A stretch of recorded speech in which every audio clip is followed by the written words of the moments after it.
Hi guys, welcome to my channel Film spotlight.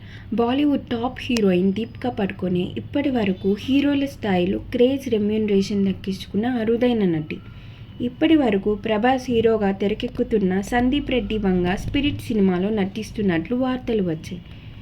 కానీ తాజా సమాచారం ప్రకారం వర్కింగ్ కండిషన్స్ రెమ్యూనరేషన్ విషయంలో దర్శకునితో అభిప్రాయ భేదాలు రావడంతో దీపిక ఈ ప్రాజెక్ట్ నుంచి తప్పుకున్నట్లు తెలుస్తుంది.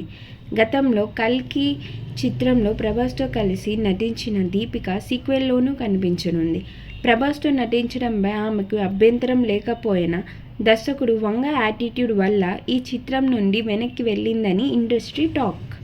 ఇదిలా ఉంటే స్పిరిట్కు నో చెప్పిన దీపిక అల్లు అర్జున్ అట్లీ కాంబినేషన్లో తెరకెక్కుతున్న మాస్ ఎంటర్టైన్మెంట్కు గ్రీన్ సిగ్నల్ ఇచ్చినట్టు సమాచారం. ఇందులో ఆమెకు పవర్ఫుల్ లేడీ విలన్ పాత్రలో అవకాశం దక్కిందని వార్తలు వస్తున్నాయి. ఈ చిత్రంలో మొత్తం 5 హీరోయిన్లు ఉండగా ఇప్పటికే దీపికా పడుకొనే, మృణాల్ ఠాకూర్, జాన్వీ కపూర్ ఫైనల్గా నిలిచారు. Thank you. Please like, share and subscribe the channel.